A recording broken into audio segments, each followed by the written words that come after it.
Hey, hey. Good to be here. My dad sends his love. For anyone who was here last year, my dad spoke, and he thought it was one of the most amazing experiences in his whole life. And he said to me, well, good luck today, and think of me, won't you, and pass on my love to everyone. And he's got lots of new followers on Instagram. He learned how to use that during lockdown, and he's a very good painter, so we gave him the name Master Forger. If you want to follow at Master Forger on Instagram and make friends with my dad, he'll be very happy to hear from you.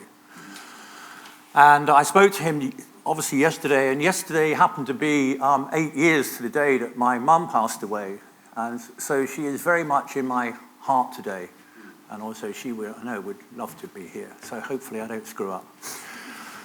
Right. Okay, Fink different. So my name is Graham Fink. My mum and dad gave me that name, and not a good name to have at school. Do you want Graham in your football team? I don't think I do. And that kind of in various forms was what came back to me. It's kind of like a 6-year-old, 7-year-old, 8-year-old growing up. I had that all the time, and I really hated my name, and I hated the teachers. Even the teachers took the piss out of me, as well as the other kids. But as I got older, I kind of grew into my name, and my name grew into me, because my whole philosophy on life is to look at things in a different way and try to be different. And Fink obviously stands out. It gets remembered. And if you're not blessed with the name of Fink, you've got to find your own way in. So that's a little bit about what I'm going to talk about today, the things I've learned over the years. And is that right? Yes. And unique beings. I'm a unique being, but of course you all are unique beings. And it sounds a cliche to say we're all unique, but often cliches are just such brilliant things that we just think of them as cliches. But you are totally unique. None of you, no matter how hard you try, are going to be like me, and vice versa. You are completely and utterly unique. Don't you think that's amazing? The fact that you are sitting here, apparently the odds of you being here on this planet is 1 in 400 trillion. We try not to fuck it up. The stars. I lived in the country, and I used to look at these things every night and wonder, what is it all about? What is this life all about? What is my purpose? Why am I here? What does it all mean? Don't you ever ask those questions? Mm-hmm. Especially after a few glasses of something. And this is me at 2, full of wonder. And this is me, it's my name, my beliefs, the way I think, what I stand for, and why I'm unique. And I'm going to share this stuff. I've learned a lot of things from a great many people over the years, so I'm just going to share it with you. And hopefully, you'll find a few things that inspire you. So that's me looking out at the stars, and I studied astronomy a lot as a kid. There's this galaxy, it's called the Andromeda galaxy. You can just about see, I think it's the only galaxy you can see with the naked eye. It's 2.2 million light years away, which means that light, see these things,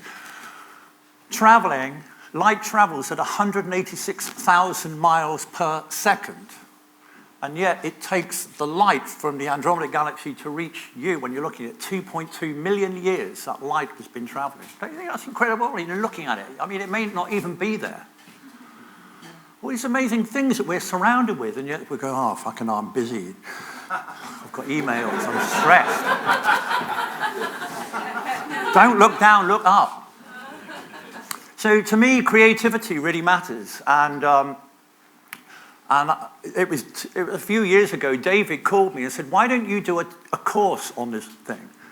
So we actually ran a course on creativity for business. It's not just advertising, it's all kinds of business. I've had lawyers on it, and dentists, and people in the health industry from all over the world, and it's called Fink Different. And we ran it the last 2 years, and we're going to run it again in September.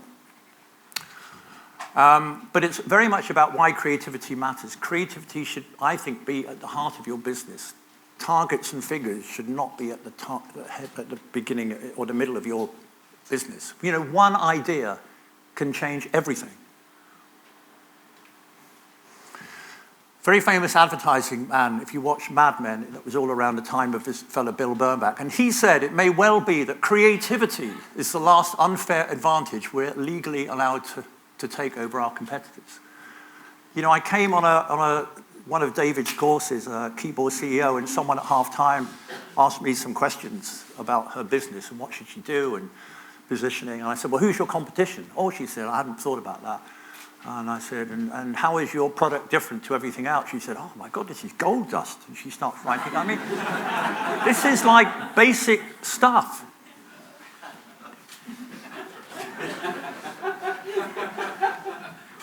So put creativity at the heart of your business. You know, creativity, it's kind of, I think because people think of it as something to do with art, and lots of people think, well, I can't draw, I'm no good at art, and therefore that's creativity, and that's not for me.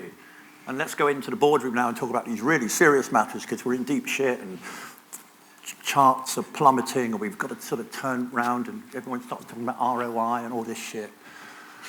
Creativity can solve all of that. And I think it's because it's kind of put to one side, it's some sort of arty thing. It's seen as kind of a luxury, like, well, look, let's get the business going first, and then we can bring in some of these creative things, creative thoughts and feelings. Bollocks, it's the other way around. This is where you should start. I think if creativity was really expensive, it would be taken much more seriously. Imagine if you could buy creativity on Amazon. Like a £500 a bag or something. You go, oh, I'll have 4 of these bags, £2,000. The creativity arrives. Can you imagine opening that packet of creativity? What an amazing day you'd have.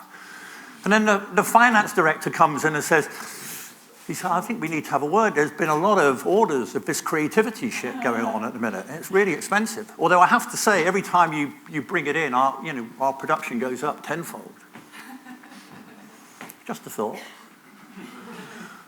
Here's something else I really believe in, is donate a part of yourself to your work, your project. That's what can make it unique. That's what makes it different. So this is a little story. I was asked to work on Sony PlayStation. How many people have played Sony PlayStation in the past? Oh, most of you. Well.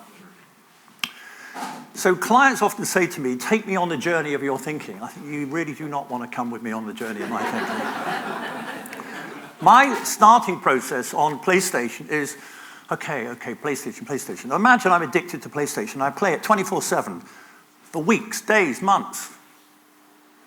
And I don't eat. I don't drink. I just play PlayStation. Now after 4 months, I'm going to be feeling really bad. So I go to the doctor, and he says, what's the problem? I said, well, I've been playing this PlayStation thing, and it's like 24/7. I haven't eaten, and, it's the first time I've been out, doc. He said, well, let's have a look at your blood. And he takes a sample of your blood and he puts it under the microscope. And this is what he sees.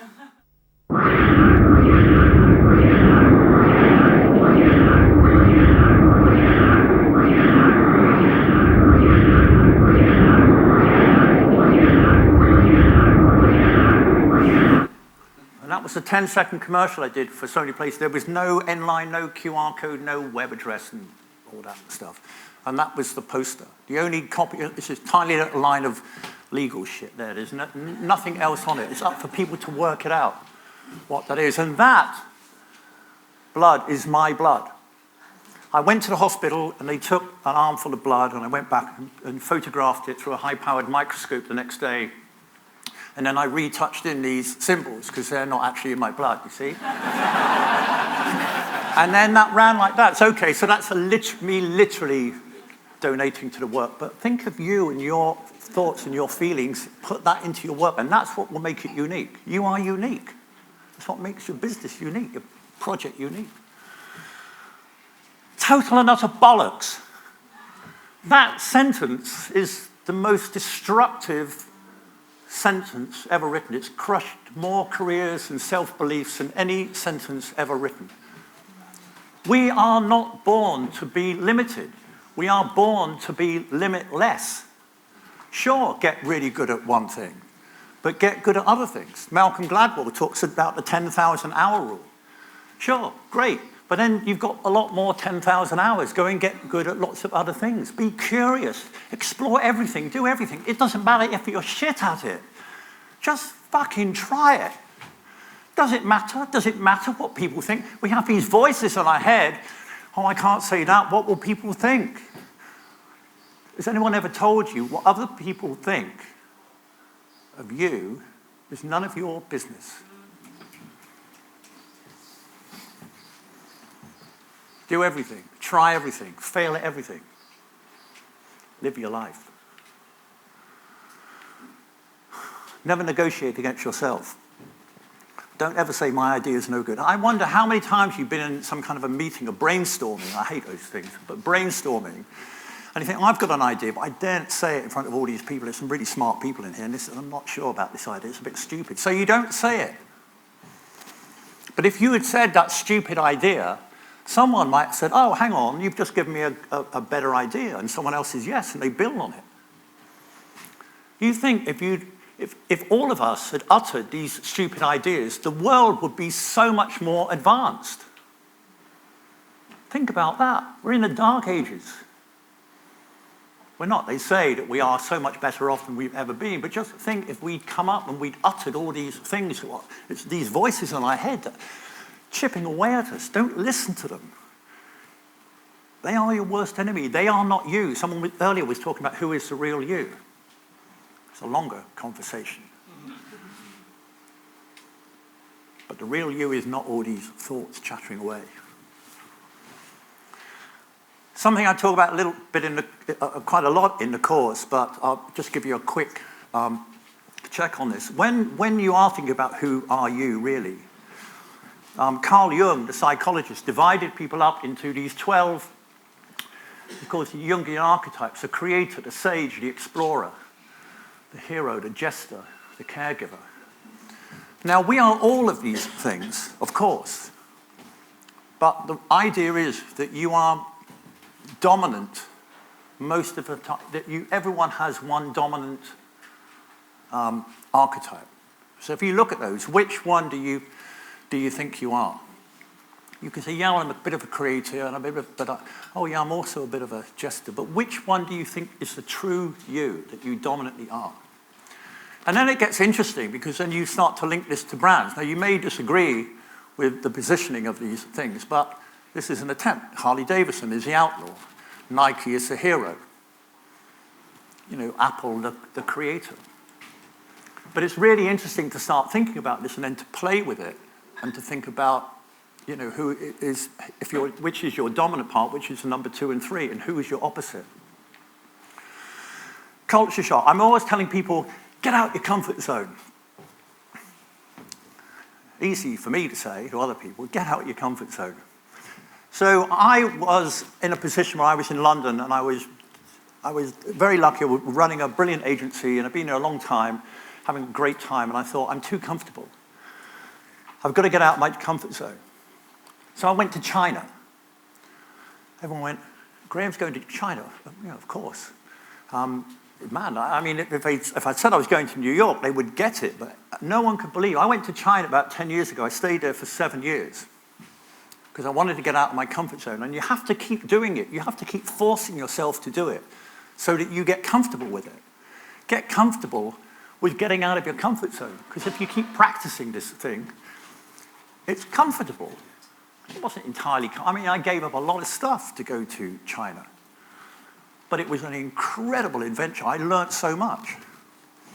This was taken on my iPhone on the first night I was in China. This is Blade Runner, isn't it? This is 10 years ago. They drive differently to us. This was taken on my iPhone as we were about to walk into my office, and I've got a group of Chinese people behind me. They're already proud. They built me this office. And I opened the door, and there's the view through the window. And they said, do you like your plastic chairs and your plastic things and your plastic desks? And I said, oh. And they're all so happy. I said, oh, thank you very much. I think, I've got to get rid of all this. And they said, do you like the plant we bought you? And I thought, yes, wonderful. I didn't have the heart to tell them that these are the types of flowers they give you in the West when you die.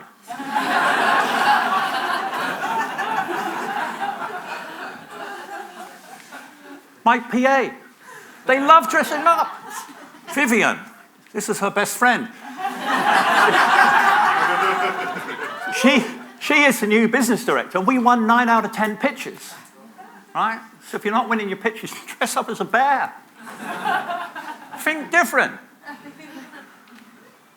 So I changed my office, really got into the culture. And then we did a nice piece of work. I mean, I did this with my team. This is working with lots of different types of people outside your comfort zone, different people outside your own area. I work with psychologists, journalists, sculptors, artists. And it's the case study says it all, so I'll let you watch this. 你不丢人，我还嫌丢人呢。你看看人家孩子怎么做的，看看你怎么做的。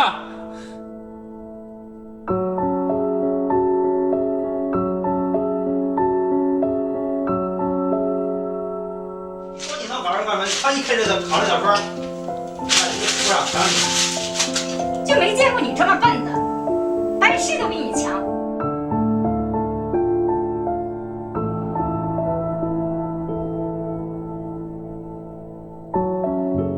我叫曹曦，16岁，在我12岁的时候，俺爸俺妈分开了。俺妈每天骂我，说我没用，说我 Sophia， 从来都没夸过我。我记得骂我最多的都是骂我直脑子，直脑子，直脑子。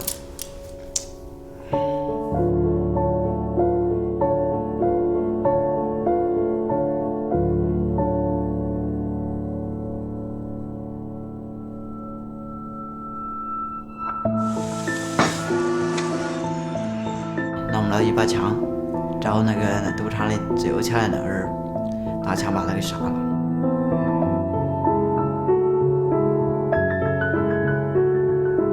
所以就去后厨拿了把斧子给他砍了。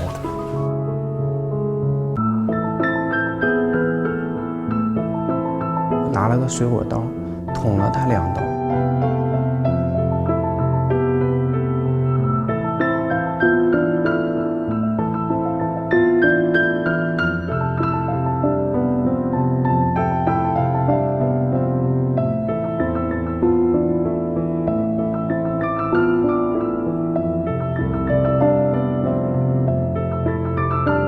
有些话呢，可能很多父母都说过，甚至现在还说着，像什么这么简单的一个。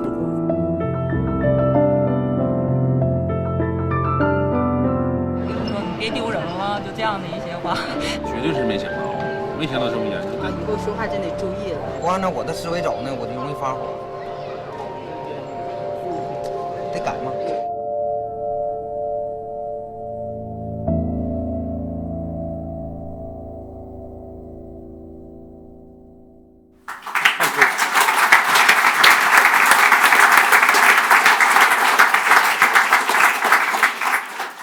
I'm looking at the clock. We're close to be finished, but I think I may overrun by 3 minutes. Is that right?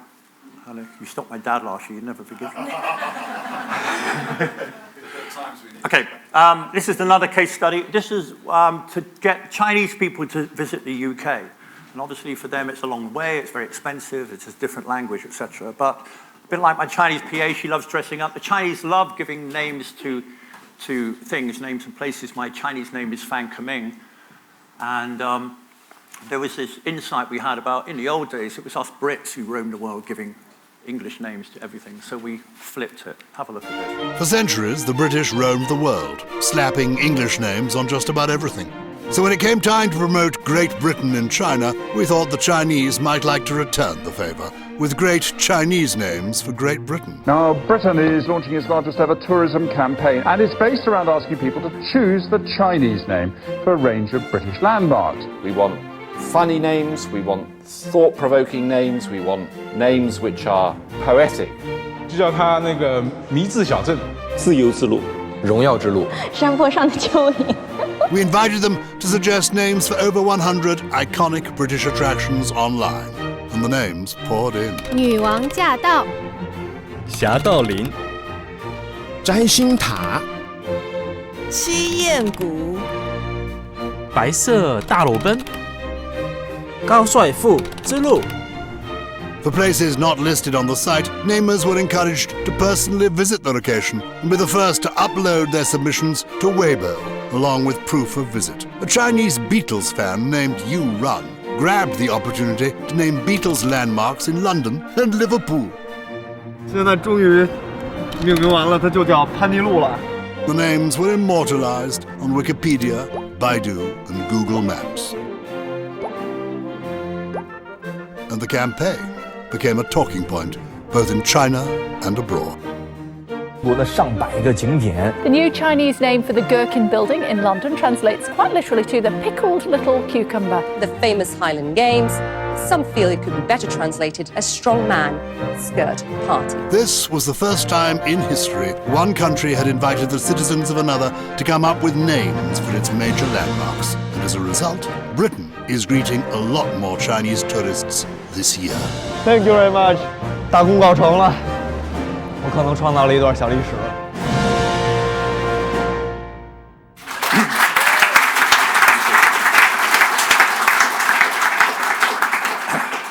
I think that we all look out for the idea, but actually the idea is right under our nose. And this is something I did with this young Chinese guy from Hong Kong. He was 19. His name is Jonathan Mack, and he designed that beautiful tribute to Steve Jobs when he died. And I contacted this kid because I thought it was so amazing. I found out who he was, and I flew to Hong Kong to meet him. And I happened to give my iPhone to a waiter, and he took a picture of it, and he was drinking a Coke, right, his favorite drink. So 3 months later, I had a real brief for Coca-Cola. And if you read all of that, it's something in there that says, share a Coke. And I sent it to Jonathan. I said, look, if you want to do like a real, work with me on a real piece of, work, what do you think? And he said, yeah, I'll have a think. And a week later, he sent me back this. That's exactly what he sent me, which is the white ribbon sharing the Coke. And I shared it to our head of Coca-Cola that afternoon, and he said, I love it. He said, but, it's got to be a bottle and all this client stuff. So I sort of re-art directed into this, and of course it works both ways. And I entered it for the Cannes Festival of Creativity in 2012, the biggest advertising festival in the world, and it won the Grand Prix. And I flew, and I called up Jonathan, and I said, you've got to come, I want to fly you to Cannes. And I flew him to Cannes, and he walked on stage and got his award that night. He's the youngest ever Grand Prix winner.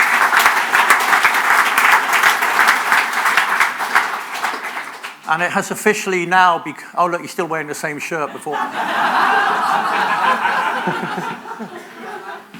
It's officially now become the most awarded advert ever in Coca-Cola's history. So amazing to that kid. And I still keep in touch with him, he's great. So everything I do, you've got to do it differently. I can't draw like Rembrandt, so I created a piece of software that allows me to draw just using my eyes. So I can look at you and draw you just going like that. And these were the early attempts, very bad, but I slowly got better and better at it. And this is drawn with one continuous line. Once I start on the computer, I just press the start button, and then I print them onto pieces of marble. And I draw it live in a gallery. People sit opposite me and watch it, and I look at you like that. And I talk about the rise of the robots. The robots are coming. No, they're not coming. They're here. And I am an agent to this lady, Sophia. She is a humanoid robot, and I did an eye drawing of her. I went to meet her. I know how you do this. You designed a piece of software with a company called Tobii. They are the world leaders in eye trackers. It works using 2 infrared lights and a camera lens. It can detect where you are looking and assign the line to the area of focus. Okay, I'm drawing you with my eyes now, so can you keep really still, please? I'm good at that. So that was the drawing I did of her. And, we have a relationship now, me and Sophia. But what about you? You are unique beings, and what are you going to do? And David often talks about this. Ideas are free. And I say, but if you don't have ideas, you're going to have you need a hell of a lot of money.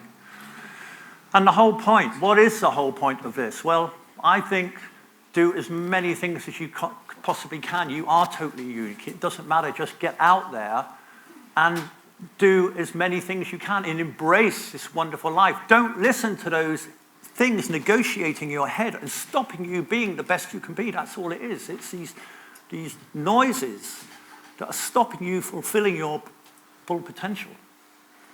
Don't you want to be the best that you can be?